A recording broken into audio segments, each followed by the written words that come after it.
It is August 1st, 2018. Thank you all for tuning into the Steen Mobile Tech channel. Today's focus topic on this video is going to be Sprint.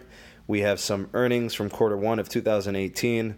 We can go over all of Sprint's financials, talk postpaid, prepaid, network performance, and then we'll kind of wrap things up with some deals from Sprint. Before I move forward with the video, there is a link in the description below to get you access to some publicly available videos on Patreon. Check out Steen Mobile Tech there on Patreon. Consider supporting us there so you can get exclusive access to all of the unique content there on Patreon. And of course, if you appreciate what we're doing here on the YouTube channel, link in the description below for a PayPal donation. Thank you for those considerations. Now, let's go ahead and get into the content. So when it comes to Sprint for quarter one of 2018, Sprint's always kind of one quarter behind the other three carriers. So Sprint is reporting quarter one for 2018. Meanwhile, Verizon and AT&T have already given quarter two earnings reports for 2018. And we're waiting on T-Mobile's quarter two earnings as well. So in terms of Sprint's numbers, their subscriber growth increased. They gained 57,000 subscribers. And more importantly, they added 87,000 new smartphone ads. So this is good. Sprint is now 6 consecutive quarters in the plus when it comes to smartphone ads and subscriber growth. Their net income, unfortunately, did not increase. It actually decreased. And the operating income also decreased year over year. So same time last year. Now, they did add some customers. They did add the smartphone ads. And the network investment has also increased, which is actually a good thing. So what this does is it allows Sprint to, have a more improved network, which highlights their network improvements for this quarter. So the 800 megahertz, 1.9 gigahertz, and 2.5 gigahertz rollouts onto about 2/3 of Sprint's macro sites and cell towers have been key to the improved speeds. They've added 15,000 small cells, and they've deployed 65,000 Magic Boxes nationwide. Now, soon to come is going to be their rollout of Massive MIMO, which is going to be huge for Sprint and their 5G ambitions. And it is software upgradable, so as they roll it out for 4G LTE with a software upgrade, they can actually make it available and convertible into 5G application. So I think quarter one of 2018 can be judged a couple of ways for Sprint. One, it's been a positive that they've improved the network vastly. This is very encouraging. I think the speed tests that people are showing from Ookla and their download speeds have been great, as well as RootMetrics kind of confirming with their data that Sprint's network is getting better. But the negative side is that their spending is up and their earnings are not. So kind of like good and bad. But not all bad. And from the prepaid side, they did add 3,000 customers, but unfortunately this is a far cry from the 35,000 customers they added quarter one of 2017. So unfortunately, Sprint's prepaid side didn't see much going on there, but the Boost side of the business is very good. So when Sprint customers, we know that the postpaid side offers premium value.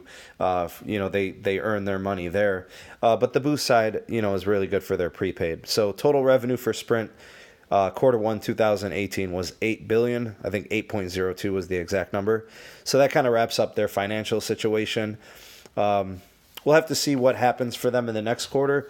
I'm probably going to say that their numbers will improve a little bit. They've kind of realigned their unlimited plans and their military plans, and 55 and plus, they've been doing some things there. So we'll see what happens in quarter two. I'll definitely report that when those numbers become available in a few months. Next thing to cover is, going too far here, we have the Walmart and Sprint partnership, which is something that I think Sprint used to do. I think they had a partnership with Walmart back in the day, but they're going to be teaming up with Walmart with a new partnership. Sprint will enter about 700 Wally World stores as a strategic partnership.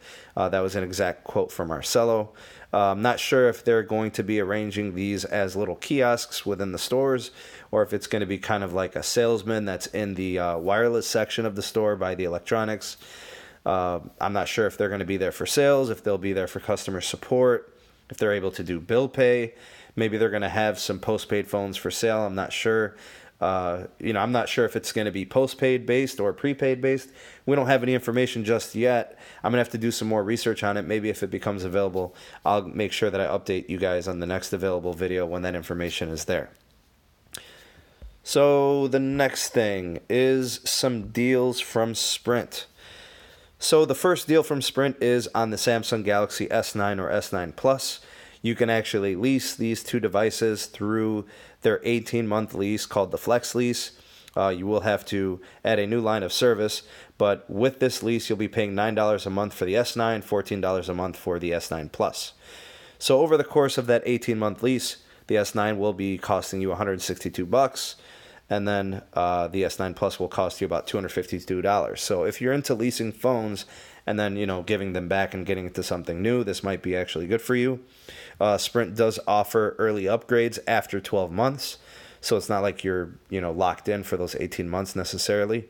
They're also offering the switch from a carrier, $650 in credits.